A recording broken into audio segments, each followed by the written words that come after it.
Akkam jirtu maatiiwwan lammii Global Media reebamuu artist Caalaa Bultumee booda odeeffannoowwan jiran keessaa Caalaan eessatti reebamee fi akkasumas eenyutu reebsise kan jedhu irratti gabaasa bal'aa qabannee dhiyaanneerra. Agadumaatti nu waliin turaa isiniin jecha odeeffannoowwan ho'aa yeroo yeroon argachuuf lammii Global Media subscribe godhaa isiniin jenna. Artist Caalaa Bultumee hagayya 2 bara 2017 galgala akka reebame miidiyaa hawaasaa gubbaa naanna'aa turus abbummaan Caalaa reebsisuu keessatti qooda kan fudhatan yeroof dhokatee ture. Dhimma kana irrattis Caalaan deebii kennuu baatus waayilli isaa nagaraa dhugumaa guutamaa jedhu taatee Caalaa Bultumee irratti mudate kana jalqabaa haga dhumaa karaa miidiyaa hawaasaa isaa uummataaf ifomseera. Akkas jechuunis dubbachuu eegala nagaraan. Dubbachuufis nama saalfachiisa. Dhiisuufis immoo haqatu hanqaaqalaa lama.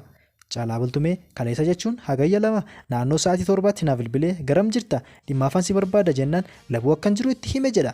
Waayilli Caalaa nagaraa namni jedhamu kun hin turre dhimma na barbaadeef natti himuuf labuu na bira dhufe. Anis hojiirran waanan biiroo tureef achi baheen isa argachuun waliin laaqana nyaanne.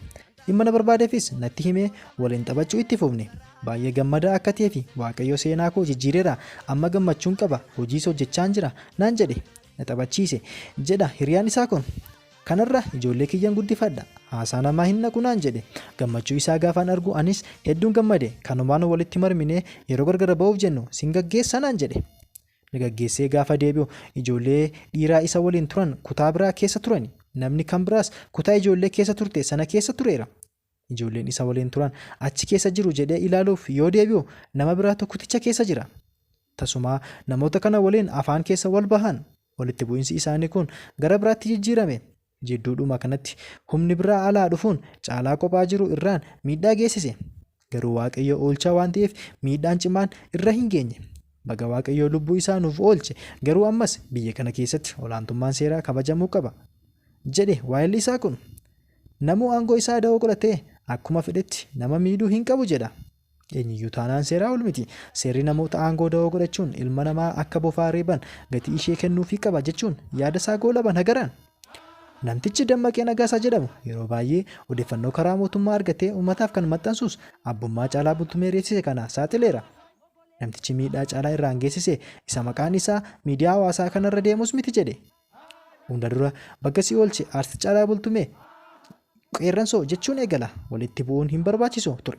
Erga ta'e immoo hundaafuu maqaa Waaqayyoo si oolche haadha koo jedha Dammaqee Nagaasaa. Kana bira sababa maqaan jeneraalota hedduutu ka'aa jira. Jeneraalonni maqaa Tasfaayee qaban hedduudha. Caalaan kan walitti bu'e jeneraal Tasfaayee Woldamaariyaam waliinidha malee jeneraal Tasfaayee Ayyaaloo wajjin miti. Bakka jedhame sanas jeneraal Tasfaayee Ayyaaloo deemanii hin beekan. Kanaaf sooshaal miidiyaa irratti warri suura isaanii fi maqaa jeneraal Tasfaayee Ayyaaloo gadhiistan dogoggora waan ta'eef dhaabaa jechuun akeekkachiisa. Namni kamiyyuu bakka uummanni itti tajaajalamutti qixa ilaalamuu malee aangoon ta'uu qabaatu. Tokko gadi buutuun abbaa taayitaa jirti. Namni nama itti kan hin fakkaanne biiroo itti fakkaatee reestooraantiin kun mirga namaa sarbuu jedhama. Caalaan mirga isaa seeraan gaafachuu qabaata. Kanuma irratti ilaalla akka seerri hojjetuuf dhiisu jechuun yaada isaa goolaba. Baroodee miidhiiraa kan diinotatti fincilu. Aduun diinaan galgala amboo keessaa maggala sanyii gootaa duruu. Miidhiiraa kan diinotatti fincilu. Baroodee miidhiiraa kan diinotatti. Innaa keessaa muddame yeroo roorroo siigame eenyutti mataa gurbaa lammiitti malee. Barreen dabartii naftu lammiin galii yaagamtu. Innaan dhiiraa tokkuma seenaan dheessuu maaluma yookaan kufuu yookaan kuffisuu malee. Kutataan garaa kiyya namuuna baruu malee. Kutataan garaa kiyya namuuna baruu malee. Kutataan garaa kiyya namuuna baruu malee. Kutataan garaa kiyya namuuna baruu malee. Kutataan garaa kiyya namuuna baruu malee. Ilakkatti bareeddu hidhannoo ilamuudhii gootaa. Ilamuudhii gootaa. Ilakkatti bareeddu hidhannoo ilamuudhii gootaa. Ilamuudhii gootaa. Kottuu loli manan ciisii maal manaa gootaa. Maal manaa gootaa. Jajjabduu akka sibiilaa woboo yaa gooftaa diinaa. Irra fiinna dhaqqabi jedhiini sabni keessi firiira. Jajjabduu akka sibiilaa woboo yaa gooftaa diinaa. Irra fiinna dhaqqabi jedhiini sabni keessi firiira. Irra fiinna dhaqqabi jedhiini sabni keessi firiira.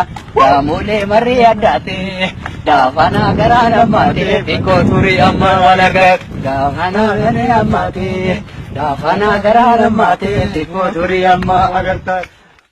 Falmuudhiis naan jedhan akkamiin dhiisa falma yoggaa qabsaan malee kaayyoon hin geessu galma yoo diina leelan malee hin argatani caalma nus kaaneet taa'ee gallu nyaaphaa keenyatti qalma gochaa dabree yaadadheen boo'ichaan mankaraare kanarraa ofirratti argeen garaan gubadhee aare isa ormitti basha'u daangaa lammiin koo jaare karroorroon dhufee darbaan saba bal'aatti jaare wanta hedduu. Kabarraa margin jiru dhakaadha malee halagaan namaan na'u dhaloota malee. Kabarraa margin jiru dhakaadha malee halagaan namaan na'u dhaloota malee. Sandaaboo fardeen bulu sangoota malee kogaraa naarii qabanaan obse malee. Sandaaboo fardeen bulu sangoota malee kogaraa naarii qabanaan obse malee.